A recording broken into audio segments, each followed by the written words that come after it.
Olá, pessoal! Aqui quem fala é o Sérgio Santos. Estamos reunidos mais uma vez para o nosso quadro Evangelho, Consciência e Espiritualidade. Para aqueles que ainda não nos conhecem, o objetivo do nosso quadro ou estudo é que nós consigamos associar os ensinamentos de Jesus, as bênçãos do Evangelho, com estudos e pesquisas científicas no mundo atual, no mundo moderno, conectando e mostrando que razão e fé estão sim e podem sim caminhar de mãos dadas, tá bom? Para nós darmos início, então, vamos fazer a nossa prece de abertura?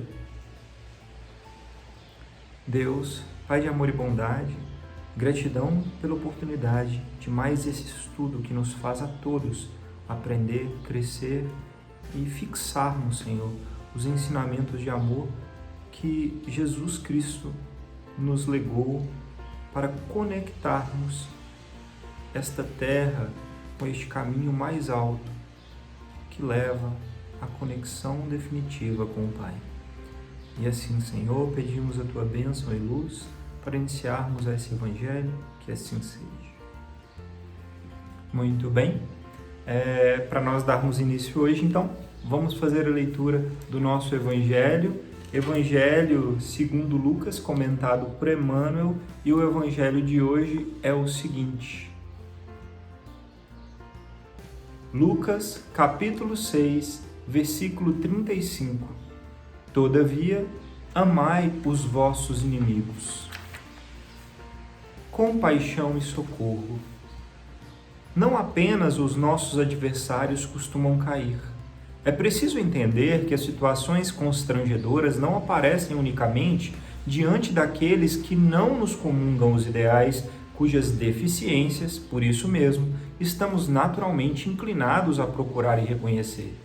As criaturas que mais amamos também erram, como temos errado, e adquirem compromissos indesejáveis, como tantas vezes temos nós abraçado problemas difíceis de resolver. E todos eles, os irmãos que resvalam na estrada, de certo pedem palavras que os esclareçam e braços que os levantem, tanto quanto nós, na travessia das trevas interiores, quando as trevas interiores nos tomam de assalto, reclamam compaixão e socorro, ao invés de espancamento e censura. Ainda assim, compaixão e socorro não significam aplauso e conivência para com as ilusões de que devemos desvencilhar-nos. Em verdade, exortou-nos Jesus a deixar conjugados o trigo e o joio na gleba da experiência, de vez que a divina sabedoria separará um do outro no dia da ceifa. Mas não nos recomendou sustentar reunidos a planta útil e a praga que a destrói. À vista disso, a compaixão e o socorro expressam-se no cultivador através da bondade vigilante, com que libertará o vegetal proveitoso da larva que o carcome. O papel da compaixão é compreender, a função do socorro é restaurar. Mas, se a compaixão acalenta o mal reconhecido, a título de ternura, converte-se em anestesia da consciência, e se o socorro suprime o remédio necessário ao doente, a pretexto de resguardar-lhe o conforto, transforma-se na irresponsabilidade fantasiada de carinho, apressando-lhe a morte. Reconhecendo, pois, que todos somos suscetíveis de queda, saibamos estender incessantemente compaixão e socorro onde estivermos, sem escárnio para com as nossas feridas e sem louvor para com as nossas fraquezas, agindo por irmãos afetuosos e compassivos, mas sinceros e leais uns com os outros, a fim de continuarmos todos juntos na construção do bem eterno, trabalhando e servindo cada qual de nós em seu próprio lugar. Que assim seja. Bem, essa passagem linda, comentada por Emmanuel, vem nos falar um pouco mais sobre compaixão. Essa palavra que é tão necessária e é um dos manifestos das formas de apresentação do amor de Deus em nós. À medida que nós trabalhamos o nosso eu divino, o nosso eu sagrado, o amor aumenta, se manifesta no nosso interior para o nosso dia a dia e a compaixão aflora neste amor. É uma das suas nuances, por assim dizer. E quando nós pensamos em compaixão, nós precisamos, então, pensar no próximo, no outro. E também, claro, uma compaixão própria, né, que nós vamos falar mais adiante. Porém, é indispensável que para exercermos e treinarmos, porque é um treino, um exercício, né? A nossa auto-melhora, o nosso crescimento é um esforço. Ele não vem sem que nós façamos a nossa parte, né? Mas para que isso aconteça, nós temos que primeiro reconhecer que somos seres ainda falhos e que se nós erramos, se as pessoas que nós amamos tanto e prezamos também têm falhas e erram, por que não aqueles que são chamados adversários também não têm o direito de errar? E aí, à medida que nós internalizamos essa verdade de que todos somos filhos de Deus e irmãos junto a Deus, nós passamos a compreender que a compaixão ela é necessária e natural, porque todos estamos ainda aprendendo e melhorando. E com certeza, junto com a compaixão, vem a empatia, né? A capacidade de se colocar no lugar do outro. E Emmanuel deixa muito claro que não devemos confundir a compaixão e o socorro necessário com anuência, com concordar com o erro, né? Se nós vemos algo errado, nós não precisamos concordar com aquele erro para auxiliar o que caiu a se levantar. Nós podemos simplesmente exercer a compaixão, sabendo que aquele ensinamento, porque as quedas nos ensinam às vezes muito mais do que as vitórias, né? Vão acabar nos guiando e aquele irmão, né, a um crescimento. Então, amemos aos nossos inimigos, que é nada mais do que dizer, saibamos reconhecer que somos nós também falhos e que o outro tem o direito de falhar também. Porque se nós não exercermos a compaixão e a empatia para com o próximo, que direito teremos nós de necessariamente, porque vamos precisar, receber de volta essa empatia e compaixão? Que o socorro divino nos guie para conseguirmos ser melhores, e isso é nas pequenas coisas do dia a dia, nas tarefas dentro de casa, no trabalho, na rua, né? Que saibamos treinar e exercer esta manifestação de amor. Bem, e para nós darmos continuidade a essa linda reflexão sobre empatia e compaixão, nós vamos ler o nosso livro amado Jesus no Lar, ditado pelo Espírito Neio Lúcio e psicografado por Chico Xavier. O tópico de hoje é o tópico 30, a regra de ajudar. João, no auge da curiosidade juvenil, compreendendo que se achava à frente de novos métodos de viver, tal a grandeza com que o Evangelho transparecia nos ensinamentos do Senhor, perguntou a Jesus qual a maneira mais digna de se portar o aprendiz diante do próximo, no sentido de ajudar os semelhantes, ao que o amigo divino respondeu com voz clara e firme: João, se procuras uma regra de auxílio aos outros, beneficiando a ti mesmo, não te esqueças de amar o companheiro de jornada terrestre, tanto quanto desejas ser querido e amparado por ele. A pretexto de cultivar a verdade, não transformes a própria existência numa batalha em que teus pés atravessem o mundo qual furioso combatente no deserto. Recorda que a maioria dos enfermos conhece de algum modo a moléstia que lhes é própria, reclamando a amizade e entendimento acima da medicação. Lembra-te de que não há corações na terra sem problemas difíceis a resolver. Em razão disso, aprende a cortesia fraternal para com todos. Acolhe o irmão do caminho, não somente com a saudação recomendada pelos imperativos da polidez, mas também com o calor do teu sincero propósito de servir. Fixa nos olhos as pessoas que te dirigem a palavra, testemunhando-lhes carinho e interesse, e guarda sempre a posição de ouvinte delicado e atencioso. Não levantes demasiadamente a voz, porque a segurança e a serenidade com os que mais graves assuntos demandam devem ser tratados e não dependem de ruído. Abstente das conversações improfícuas. O comentário menos digno é sempre uma invasão delituosa em questões pessoais. Louva quem trabalha e, ainda mesmo diante dos maus e dos ociosos, procura exaltar o bem que são suscetíveis de produzir. Foge ao pessimismo, guardando a prudência indispensável perante as criaturas arrojadas em negócios respeitáveis, mas passageiros do mundo. A tristeza improdutiva, que apenas sabe lastimar-se, nunca foi útil à humanidade e necessita de bom ânimo. Usa cotidianamente a chave luminosa do sorriso fraterno, com um gesto espontâneo de bondade. Podemos sustentar muitos crimes e apagar muitos males. Faze o possível por ser pontual. Não deixes o companheiro à tua espera, a fim de que te não seja atribuída uma falsa importância. Faze o possível e agradece a todos os benefícios da estrada, respeitando os grandes e os pequenos.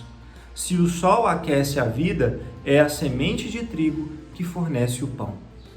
Deixa que as águas vivas e invisíveis do amor que procedem de Deus, nosso Pai, atravessem o teu coração em favor do círculo de luta em que vives. O amor é a força divina que engrandece a vida e confere poder. Façamos, sobretudo, o melhor que pudermos na felicidade e elevação de todos os que nos cercam. Não somente aqui, mas em qualquer parte, não apenas hoje, mas sempre. Silenciou o Cristo e, assinalando a beleza do programa exposto, o jovem apóstolo inquiriu respeitosamente: Senhor, como conseguirei executar tão expressivos ensinamentos? O mestre respondeu resoluto: a boa vontade é nosso recurso de cada hora. E, afagando os cabelos do discípulo inquieto, encerrou as preces da noite. Que assim seja. Ai, ai! Eita, que receita de vida, né? Esse texto que João inquire a Jesus como nós vamos conseguir demonstrar a boa nova em nossa vida, na nossa existência, o Evangelho, como manifestá-lo no nosso dia a dia. E aí, Jesus Cristo nos ensina que tudo está em reconhecer aqueles que nos rodeiam, aqueles que nos cercam e aqueles que nos amam. Todas as vezes que nós temos a capacidade de nos colocarmos no lugar do outro, de realizar a empatia, fica muito mais fácil nós alcançarmos a prática da Boa Nova e do Evangelho no nosso dia a dia. Basicamente, esses ensinamentos lindos descritos por Jesus nos dão um roteiro de como viver cada passo, ou cada rotina nos percalços, reconhecendo que o outro também tem falhas e quedas, e o que nos cabe é fazer um esforço cotidiano. Jesus finaliza no final, quando João pergunta: como eu vou conseguir colocar isso em prática, Jesus? É grande. E Jesus responde: com boa vontade. Então, isso quer dizer esforço. Não quer dizer de forma alguma que nós vamos acertar todos os dias e sempre. Não quer dizer que nós vamos ser perfeitos do dia para a noite. Não quer dizer que nós vamos conseguir cumprir todos os preceitos divinos, ensinados por Jesus.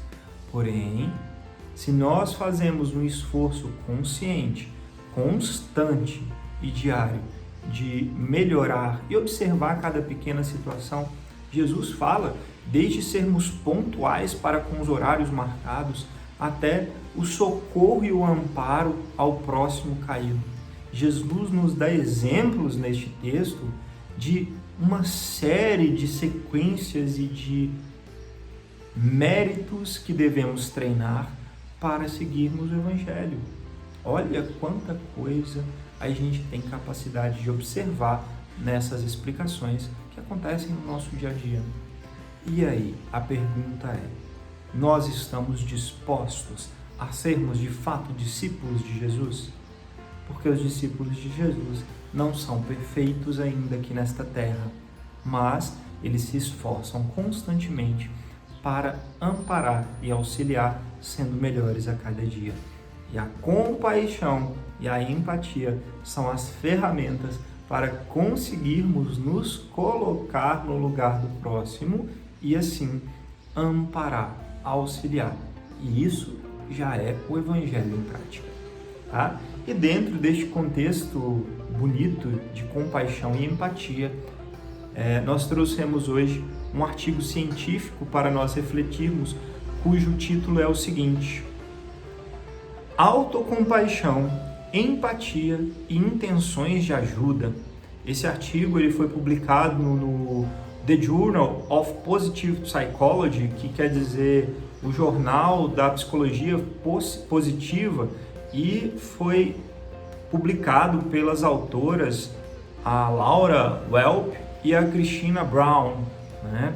E basicamente o que este artigo científico faz é aplicar dois tipos de pesquisa, onde elas avaliam a associação da autocompaixão, que é o amor próprio, a compreensão de si mesmo, né? Tanto das suas limitações quanto das suas potencialidades, é se autoconhecer, né? E ela divide aí em 3 componentes principais, sendo a bondade para consigo, a percepção das experiências do próximo e a capacidade de manter e regular os pensamentos nos momentos de crise, como partes, 3 peças aí da autocompaixão, e que estão conectadas diretamente com a empatia, que é a capacidade de nos colocarmos no lugar do próximo, auxiliando. No final, essas autoras nos mostram que quanto mais nós temos a capacidade de reconhecer a necessidade do outro na queda, na dificuldade, maior a nossa capacidade de empatia e a autocompaixão neste mesmo sentido. Isso quer dizer, no final das contas, que é um treino. Se nós melhoramos a nossa capacidade de ver o outro, a necessidade do outro, nós melhoramos, consequentemente, a empatia e vamos melhorar o auto-amor, a capacidade de nós sabermos que nós também erramos, porque o outro tem o direito de errar, ele errou, e eu também vou ter o direito de errar, mas vou trabalhar para melhorar, né? Então, são habilidades sociais da alma, do espírito, que são necessárias serem treinadas, como o Evangelho nos ensinou, como esse texto lindo ditado por Jesus na conversa com João nos ensina, que tenhamos a capacidade de fazer o esforço diário, a boa vontade de melhorarmos e crescermos, né? Porque isso, associado à prece e ao auxílio dos anjos e mentores que nos guiam, são ferramentas que invariavelmente nos levarão ao crescimento. Mais cedo ou mais tarde, esse esforço contínuo nos faz crescer, tá bom? Muito bem, então para nós fazermos o encerramento, vamos fazer a nossa prece. Deus, Pai de amor e bondade, gratidão por esses ensinamentos benditos que nos guiam e nos iluminam neste roteiro, neste caminho de luz para colocarmos em prática o Evangelho em nossas vidas. Que os anjos e mentores nos guiem, que as necessidades da alma e coração de cada um que acompanha esse Evangelho sejam visitadas e atendidas por mais alto, e que as bênçãos caiam sobre esse mundo, que consigamos ser luz para aqueles que nos cercam e onde formos. Que assim seja. Gratidão pela oportunidade de conversarmos. Namastê e até a próxima.